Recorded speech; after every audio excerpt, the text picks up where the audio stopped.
साबुदाणा न भिजवता अगदी 15 ते 20 मिनिटात तयार होणारं इथे मी उपवासाचं थालीपीठ बनवलेलं आहे किंवा तुम्ही याला उपवासाचे धिरडेही म्हणू शकता. अगदी पटकन तयार होतात आणि अगदी खमंग लागतात. तुम्ही ही रेसिपी नक्की ट्राय करून पहा. नमस्कार, जया इंडियन रेसिपी चॅनलमध्ये सर्वांचं खूप खूप स्वागत आहे. सर्वांना महाशिवरात्रीच्या खूप खूप शुभेच्छा. आज मी महाशिवरात्रीनिमित्त उपवासाचे खमंग असे थालीपीठ बनवणार आहे.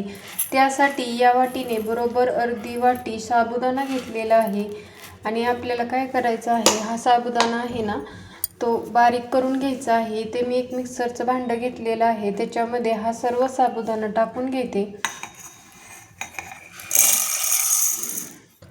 आता याच्यामध्ये एक हिरवी मिरची टाकत आहे.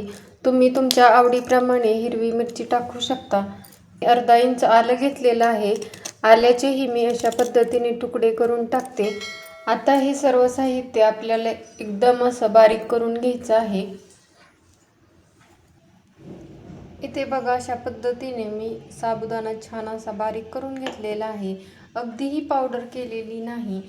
आता इथे मी एक बाउल घेतलेला आहे आणि हा बारीक करून घेतलेला साबुदाणा टाकून घेते.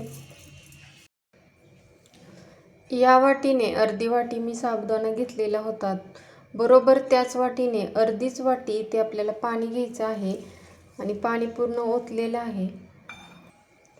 आता हे छान असं मिक्स करून घेऊया. इथे छान असं मिक्स करून झालेलं आहे आणि आता आपल्याला काय करायचं आहे, हे असंच झाकून ठेवायचं आहे. 10 ते 15 मिनिटे छान भिजवून घ्यायचं आहे, म्हणजे साबुदाणा छान फुलला जातो. इथे मी याच्यावरती झाकण ठेवते आणि 10 ते 15 मिनिटे असं झाकून ठेवायचं आहे. हे भिजत आहे ना, तोपर्यंत आपल्याला काय करायचं आहे, इथे मी एक मोठ्या आकाराचा बटाटा सोलून घेतलेला आहे आणि हा आपल्याला खिसून घ्यायचा आहे. इथे मी हा स्वच्छ धुवून घेतलेला आहे. पातेल्यामध्ये पाणी घेतलेलं आहे आणि डायरेक्ट पाण्यामध्ये आपल्याला हा खिसून घ्यायचा आहे. इथे जे मध्यम होल असतं ना, तिथून हा मी बटाटा खिसून घेणार आहे. असं डायरेक्ट आपल्याला पाण्यामध्येच हा खिसून घ्यायचा आहे, म्हणजे काय होतं, हा खिस आहे ना तो काळा पडत नाही. हा बटाट्याचा किस आपल्याला 1-2 वेळा पाण्याने स्वच्छ धुवून घ्यायचा आहे, कारण तर याच्यामध्ये भरपूर असं स्टार्च असतं. इथे हा बटाट्याचा किसही छान धुवून घेतलेला आहे. भिजायला ठेवल्यापासून बरोबर 15 मिनिटे झालेली आहेत. आता मी याच्यावरचं झाकण काढते. इथे बघू शकता, हा साबुदाणा आहे ना तो चांगला फुललेला आहे. आता आपल्याला याच्यामध्ये पुढील साहित्य घालायचे आहेत. अर्धा चमचा जिरे तुम्ही उपवासाला खात नसाल तर नाही घातलं तरी चालेल. बारीक चिरून घेतलेली कोथिंबीर ही तुम्ही उपवासाला खात नसाल तर नाही घातली तरीही चालेल. मोठे 2 चमचे इथे मी भाजलेला शेंगदाण्याचा कूट घेतलेला आहे. आता हा जो बटाट्याचा किस आहे ना तो आपण याच्यामध्ये टाकायचा आहे. याच्यातलं पाणी थोडंसं आपण निथळून घ्यायचं आहे आणि याच्यामध्ये टाकायचं आहे. त्यानंतर याच्यामध्ये बरोबर या 4 चमचे दही टाकत आहे. दही जास्त आंबट घ्यायचं नाही, फ्रेश दहीच घ्यायचं आहे. दही घालणे ऑप्शनल आहे, पण जर दही घातलं ना, हे जे थालीपीठ आहे ना ते अगदी टेस्टी लागतं. चवीनुसार मीठ टाकत आहे. आता हे सर्व साहित्य आपण मिक्स करून घेऊया. हे जे थालीपीठाचं मिश्रण आहे ना ते जास्त पातळ नसतं, थोडंसं घट्टच असतं. व्यवस्थित आपण हे मिक्स करून घेऊया आणि हे जे मिश्रण आहे ना ते मिक्स करतानाच तुम्हाला याचा अगदी खमंग असा वास दरवळायला चालू होते. बघा, अशा पद्धतीने हे मिश्रण तयार झालेलं आहे. अगदी जास्त घट्टही नाही किंवा जास्त पातळही नाही. आता आपण याची थालीपीठ बनवून घेऊया. इकडे मी अगोदरच हे भांडं तव्यावरती गरम करून घेतलेलं आहे. आता जे मिश्रण आहे ना ते असे टाकायचं आहे आणि आपल्याला असं थापून घ्यायचं आहे. जसं आपण नेहमी थालीपीठ थापून घेतो ना त्याच पद्धतीने थापायचं आहे. जेवढं लहान मोठं हवं आहे त्या पद्धतीने थापू शकता. या स्टेजला मी गॅसची फ्लेम अगदी कमी ठेवलेली आहे. याचा छान असा गोल आकार येईल या पद्धतीने मी कडेनेही व्यवस्थित आकार देत आहे. तुम्ही हे तव्यावरतीही थापून घेऊ शकता. इथे बघा अशा पद्धतीने मी चमच्याने कडा व्यवस्थित करून घेत आहे, म्हणजे आकार व्यवस्थित दिसेल. थापून झालं की साईडनी आणि वरच्या बाजूने आपल्याला याच्यावरती तेल किंवा तूप टाकायचं आहे, कारण तर ही वरची बाजू कोरडी झाली ना याच्यावरती चिराही पडू शकतात. त्यामुळे अशा पद्धतीने तेल किंवा तूप टाकून घ्यायचं आहे. आता आपल्याला हे थालीपीठ छान असं भाजून घ्यायचं आहे. तर इथे मी गॅसची फ्लेम लो टू मिडियम ठेवलेली आहे आणि याच्यावरती आपल्याला असं झाकण ठेवायचं आहे आणि छान खालच्या साईडनी खमंग खरपूस भाजेपर्यंत असंच ठेवायचं आहे. 2 ते 3 मिनिटे झालेली आहेत. आता आपण याच्यावरचं झाकण काढूया.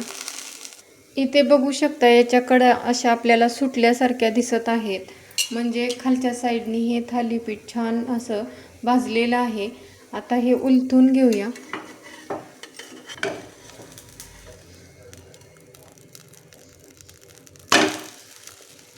आता खालच्या साईडनीही आपल्याला हे थालीपीठ छान भाजून घ्यायचं आहे. आणखी मी याच्यावरती झाकण ठेवते आणि मीडियम ते लो गॅसवरती आपल्याला हे छान असं भाजून घ्यायचं आहे. झाकण ठेवून पुन्हा 2 ते 3 मिनिटे झालेली आहेत. याच्यावरचं झाकण काढलेलं आहे आणि आपल्याला हे उलटून घ्यायचं आहे. बघा या साईडनी अगदी छान कलर आलेला आहे. अगदी असा सोनेरी कलर येईपर्यंत दोन्ही साईडनी खमंग खरपूस भाजून घेऊया. इथे बघू शकता हे साबुदाणा थालीपीठ दोन्ही साईडनी अगदी छान असं खमंग खरपूस होईपर्यंत मस्त असं भाजून घेतलेलं आहे. बघू शकता कलरही अगदी सुंदर आलेला आहे. आता परफेक्ट आपलं हे साबुदाणा थालीपीठ भाजलेलं आहे. आता मी हे काढून घेते आणि राहिलेल्या मिश्रणाचीही मी अशाच पद्धतीने थालीपीठ बनवून घेणार आहे. ही थालीपीठ भाजून झाली ना अशी जाळीवरच ठेवायची, कारण भरपूर अशी वाफ येत असते आणि जर तुम्ही डायरेक्ट भांड्यामध्ये ठेवलं ना तर काय होतं, खालून त्याला घाम सुटला जातो आणि हे थालीपीठ खालून ओलसर होतं. त्यामुळे असं जाळीवरच ठेवायचं आहे, म्हणजे खालून ही जी वाफ येते ना त्याच्यामुळं खालचं थालीपीठ आपलं ओलं होणार नाही, वाफ व्यवस्थित निघून जाईल, अजिबात याला घाम येणार नाही आणि आपलं थालीपीठ अगदी खमंग असं राहील. इथे मी उपवासाचे साबुदाणा थालीपीठ सर्व बनवून घेतलेले आहेत. जेवढं मी साहित्य घेतलेलं होतं ना त्याच्यामध्ये एवढ्या आकाराची बरोबर 4 साबुदाणा थालीपीठ तयार झालेली आहेत. ही थालीपीठ आपण कोणत्याही उपवासाला बनवू शकतो. ही साबुदाणा थालीपीठ आपण दह्याबरोबर किंवा उपवासाची जी चटणी असते त्याच्याबरोबरही खाऊ शकतो. इथे मी याच्यामध्ये दही घेतलेलं आहे, त्याचबरोबर काकडीही घेतलेली आहे. उपवासाची जर चटणी तुम्हाला बघायची असेल तर रेसिपीची लिंक खाली डिस्क्रिप्शन बॉक्समध्ये दिलेली आहे, ती तुम्ही पाहू शकता. तर मस्त अगदी खमंग खरपूस उपवासाची साबुदाणा थालीपीठ तयार झालेली आहेत. या महाशिवरात्रीला तुम्ही अशा पद्धतीने नक्की बनवून पहा आणि कमेंटमध्ये नक्की सांगा कशी झालेली आहेत. इथे मी हे उपवासाचं थालीपीठ टेस्ट करून पाहत आहे. बघू शकता अगदी खमंग अगदी खरपूस तयार झालेलं आहे. दह्याबरोबरही छान लागते, तसेच उपवासाची चटणी आहे ना त्याच्याबरोबरही अगदी टेस्टी लागतं. वा, अगदी मस्त मस्त हे खमंग थालीपीठ झालेलं आहे. तुम्हाला ही रेसिपी आवडली तर फ्रेंड्स फॅमिलीबरोबर नक्की शेअर करा. चॅनलवरती नवीन असाल तर प्लीज चॅनलला सबस्क्राईब करा. त्याच्या शेजारी जे बेल आयकॉन आहे तेही प्रेस करा, म्हणजे नवीन व्हिडिओचं नोटिफिकेशन भेटेल. व्हिडिओ शेवटपर्यंत पाहिल्याबद्दल खूप खूप धन्यवाद. पुन्हा भेटूया अशाच नवीन रेसिपीबरोबर. तोपर्यंत मस्त खा, हेल्दी रहा. नमस्कार.